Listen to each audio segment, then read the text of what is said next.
दोस्तों, आज हम बात करेंगे हाल ही में एक रिलीज हुई फिल्म जिसका नाम है लकी भास्कर। यह फिल्म आपको 1992 की स्कैम की याद दिला सकती है, हर्षद मेहता के घोटाले की गूंज के साथ। फिल्म में इस स्कैम का संदर्भ काफी खूबसूरती से शामिल किया गया है। मुझे पता है कि आप सभी इस फिल्म की व्याख्या के लिए काफी उत्सुक हैं, तो लीजिए एक्सप्लेनेशन आपके सामने है।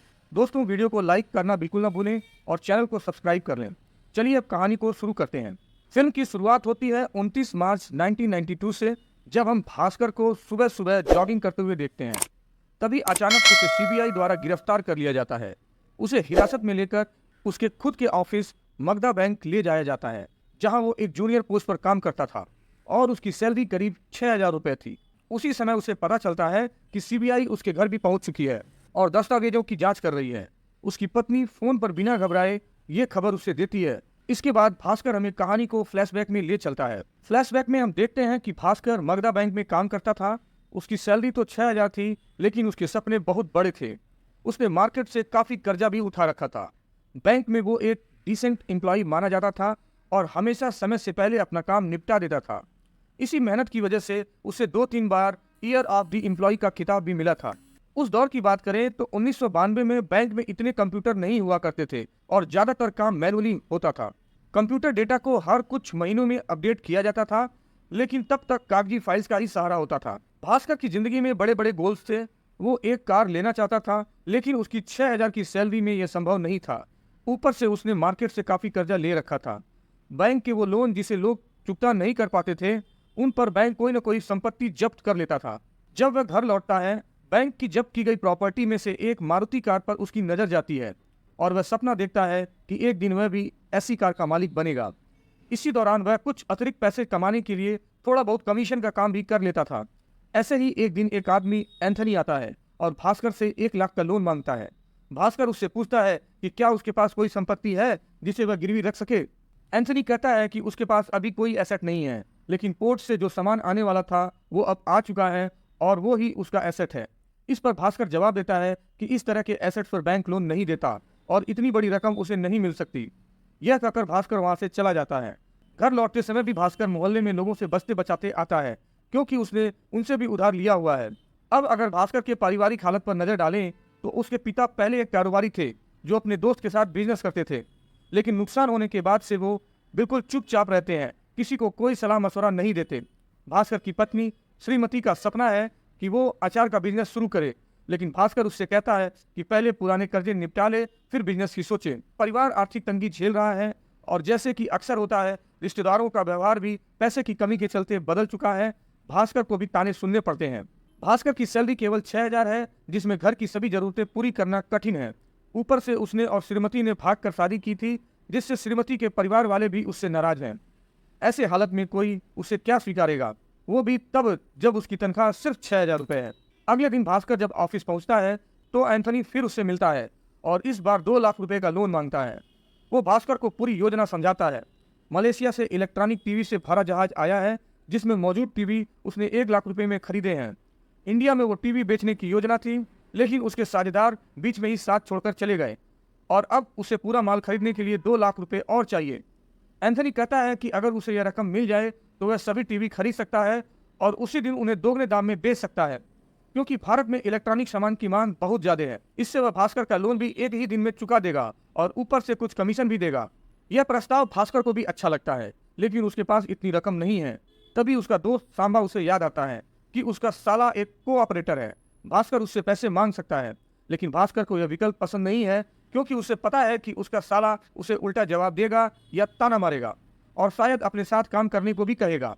फिर भी भास्कर कहता है कि एक बार कोशिश कर ही लेता हूँ। भास्कर अपने साले से बात करने की सोच ही रहा था कि रास्ते में मोहल्ले का एक शख्स पाटल उसे पकड़ लेता है। पाटल वो व्यक्ति है जिससे भास्कर ने कर्ज लिया था। पाटल सबके सामने भास्कर की बेइज्जती करता है और उसे थप्पड़ मारता है, उसका शर्ट भी फाड़ देता है और उसकी बजाज स्कूटर भी तोड़ देता है। यह घटना भास्कर के लिए बेहद शर्मनाक होती है, क्योंकि पूरे मोहल्ले के सामने उसे इस तरह से अपमानित होना पड़ता है।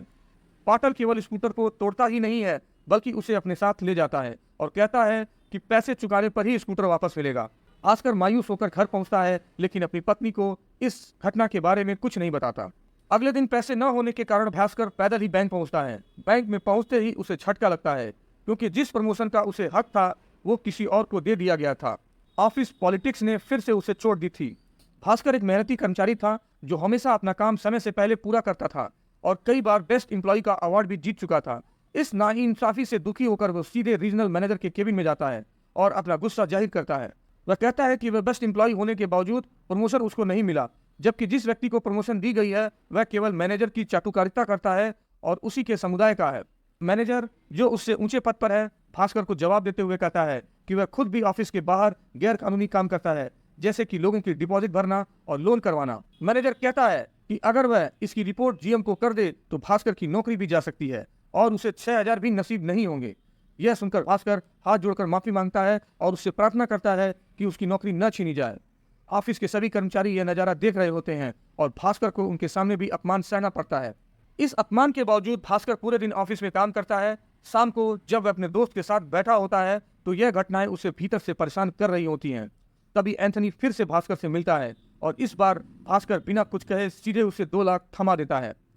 भास्कर एंथनी को बताता है कि ये पैसे उसने बैंक से चुराए हैं और अगर उसे यह रकम वापस नहीं मिली तो वह जेल चला जाएगा और शायद उसका पूरा परिवार आत्महत्या कर ले। भास्कर एंथनी पर पूरा भरोसा कर रहा था क्योंकि उसकी जिंदगी में अब कहीं भी सम्मान नहीं बचा था, न घर में न ऑफिस में।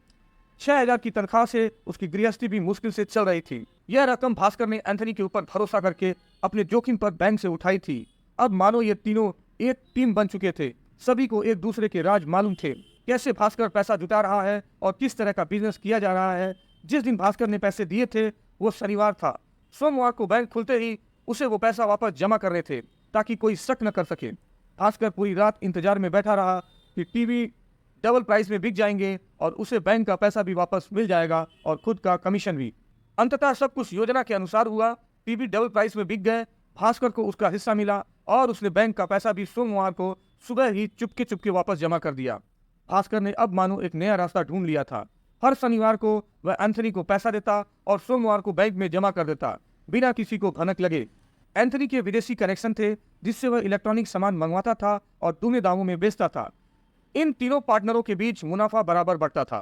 फिर तीनों ने तय किया कि अगर वो बड़े पैमाने पर माल मंगाते हैं तो टैक्स कम कराने के लिए उन्हें एक फर्जी नाम पर सामान मंगाना चाहिए। टैक्स बचाने के बाद वो सामान को यहीं असेंबल कर बेचते थे। उनका धंधा शानदार तरीके से चल निकला था। भास्कर की जिंदगी अब पटरी पर आ रही थी। उसे अच्छे पैसे मिलने लगे थे। बेटे का जन्मदिन भी उसने धूमधाम से मनाने लगा। पत्नी को साड़ियां और गहने देने लगा और खुद भी नए कपड़े पहनने लगा। रिश्तेदारों की ईर्ष्या अब साफ नजर आने लगी। भास्कर में धीरे धीरे बदलाव आने लगा था क्योंकि पैसे की गर्मी महसूस होने लगी थी। वह ज्यादा समय बाहर बिताने लगा, शराब भी पीने लगा और पत्नी सुमित्रा भी ये बदलाव महसूस करने लगी। अचानक एक मिडिल क्लास आदमी की जिंदगी में इतने पैसे आने से उसकी आदतें बदलने लगी थीं, लेकिन यह सब भास्कर की समझ से परे था। बेटे के बर्थडे पार्टी में एंथनी और सांबा दोनों आए थे। पार्टी के दौरान एंथनी ने भास्कर से अपने दिल की बात साझा की।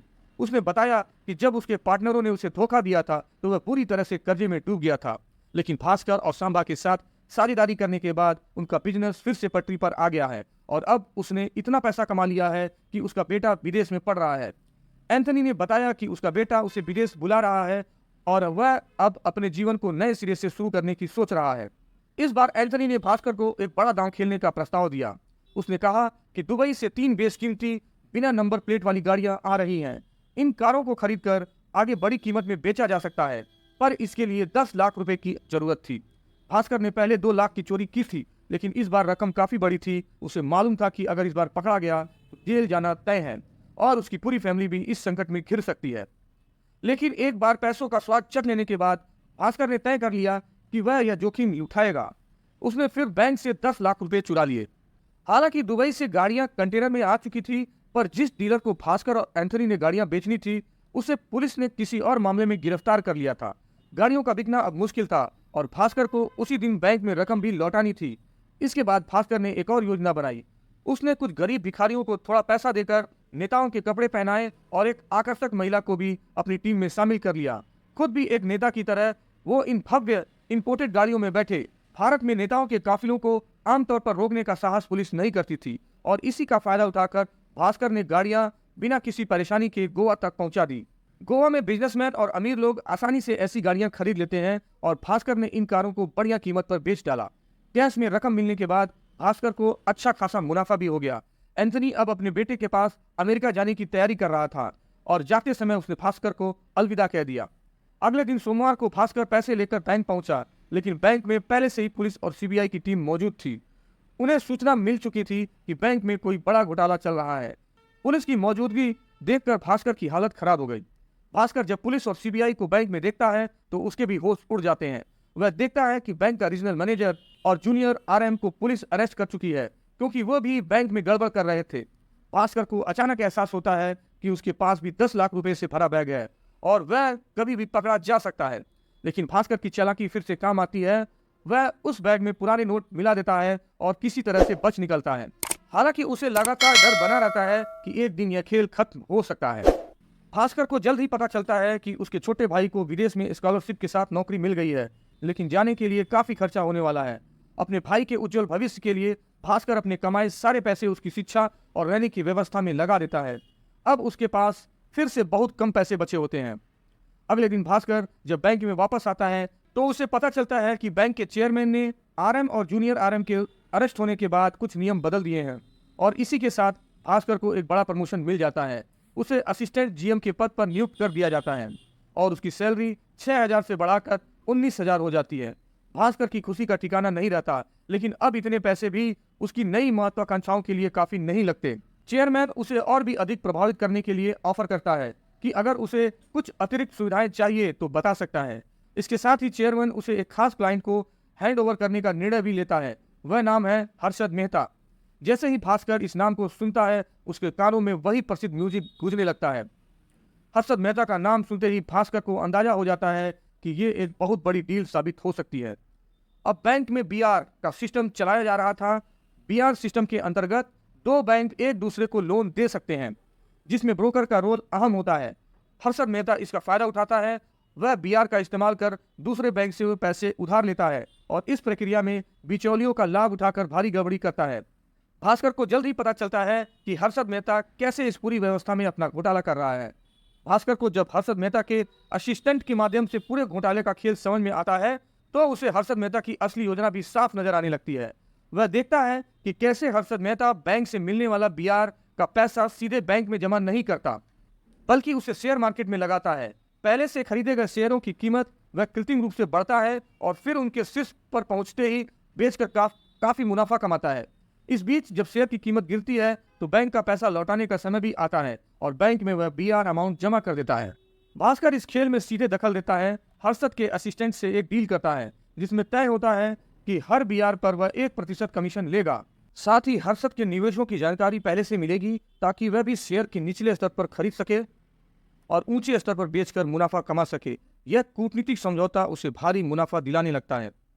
अपने काले धन को सफेद करने के लिए भास्कर लॉटरी, घुड़दौड़ और अन्य ऐसे तरीकों में निवेश करता है जिनसे टैक्स कटने के बाद उसका पैसा सफेद हो सके। धीरे धीरे वह सीबीआई से यह कहने की स्थिति में पहुंच जाता है कि उसने स्टॉक इन्वेस्टमेंट के जरिए अपनी दौलत बनाई है। इस तरह भास्कर अब करोड़ों में खेलता है और हर्षद मेहता के साथ नियमित ट्रेडिंग करता है। लेकिन अधिक पैसे की लत ने उसकी निजी जिंदगी को मुश्किलों में डाल दिया था। अब वह अपने कर्मचारियों से ठीक से बात नहीं करता था, अपने परिवार को समय नहीं देता और शराब की लत में डूब चुका था। इस तरह भास्कर के जीवन में रिश्तों की जगह धन की चमक ले चुकी थी। एक दिन उसके केबिन में उसका मैनेजर आता है और बीआर को लेकर बातचीत चलती है। भास्कर उसे बताता है कि हर्षद मेहता की तरफ से 91 करोड़ का बीआर आने वाला था, लेकिन मैनेजर चौंक जाता है और कहता है कि हर्षद के बीआर आमतौर पर 1 या 2 करोड़ के होते हैं जिन्हें वह खुद साइन करता है। अब भास्कर को एहसास होता है कि हर्षद मेहता नकली सिग्नेचर करके बैंक से बीआर लेता रहा है और वह बिना जांचे परखे उस पर भरोसा करके उसे मंजूरी देता रहा है। इस रहस्योद्घाटन के बाद मैनेजर इतना घबरा जाता है कि उसे हार्ट अटैक आ जाता है। उसे तुरंत अस्पताल में भर्ती कराया जाता है। भास्कर अब इस घोटाले की गहराई और उसके गंभीर परिणामों को समझता है, लेकिन इस खेल में वह भी इतनी गहराई तक डूब चुका है कि निकलना मुश्किल लगने लगता है। फिल्म के अंत में हम देखते हैं कि भास्कर की जिंदगी में अपने गलत रास्तों के कारण काफी उथल पुथल मच चुकी थी। घर में हर दिन झगड़े होने लगे थे और उसके पिता, जो खुद एक चार्टेड अकाउंटेंट थे, आखिरकार उससे सवाल करने लगते हैं। उन्हें संदेह होता है कि भास्कर जो पैसे कमा रहा है वह ईमानदारी से नहीं आ रहा है। भास्कर अपने पिता को सारा सच बता देता है। इस खुलासे के बाद भास्कर के पिता उसे एक सुझाव देते हैं कि इन सब से निकलने के लिए एक ठोस योजना बनानी होगी। अगले दिन ऑफिस में एक सीनियर अधिकारी भास्कर पर दबाव डालता है कि वह हर्षद मेहता के बीआर को अप्रूव करे, लेकिन भास्कर इस बार ऐसा करने से इनकार कर देता है और अपनी नौकरी से इस्तीफा दे देता है। जल्द ही सीबीआई के अधिकारी उसे पकड़ लेते हैं और उस पर दबाव डालते हैं कि अगर वह बीआर को अप्रूव नहीं करेगा तो उसके खिलाफ जांच शुरू कर दी जाएगी। इसमें सीबीआई अधिकारी भी शामिल हैं जो हर्षद मेहता के पक्ष में काम कर रहे थे। भास्कर के पास कोई और विकल्प नहीं बचता और वह मजबूरन सभी दस्तावेजों पर साइन कर देता है, यहाँ तक कि अपने अकाउंट के करोड़ों रुपए भी हर्षद को देने का वादा कर देता है। लेकिन कहानी में एक बड़ा मोड़ तब आता है जब कुछ दिन बाद हर्षद के लोग बैंक में वह पैसे निकालने जाते हैं और पता चलता है कि वह रकम वास्तव में वहां नहीं है। यहाँ पर खुलासा होता है कि भास्कर ने पहले ही बैंक के धीमे प्रोसीजर का फायदा उठाकर सारे पैसे निकाल लिए थे। इस चाल की योजना उसके पिता ने ही बनाई थी, जो एक अनुभवी चार्टर्ड अकाउंटेंट थे और बैंकिंग सिस्टम की सभी कमजोरियों को समझते थे। उन्होंने भास्कर को सलाह दी थी कि वह अमेरिका में एक प्लॉट खरीद ले और ग्रीन कार्ड के जरिए अपने पूरे परिवार के साथ वहां शिफ्ट हो जाए, ताकि सीबीआई और आरबीआई जैसे संस्थान उस पर कोई कार्रवाई न कर सके। भास्कर भी अपने पिता की इस योजना पर अमल करता है और 100 करोड़ रुपए लेकर अपनी पूरी फैमिली के साथ अमेरिका में शिफ्ट हो जाता है। यहीं पर फिल्म लक्की भास्कर की कहानी खत्म होती है दोस्तों, जिसमें एक आम बैंक कर्मचारी से लेकर करोड़ों का घोटाला करने वाला व्यक्ति बनने की कहानी को दिखाया गया है, जो अंत में अपनी चालाकी से बच निकलता है। अगर आपको ये मूवी पसंद आई हो तो इसे एक लाइक करें और कमेंट सेक्शन में अपनी राय देना बिल्कुल न भूलें। मिलते हैं दोस्तों किसी नेक्स्ट मूवी एक्सप्लेनेशन में, तब तक के लिए धन्यवाद।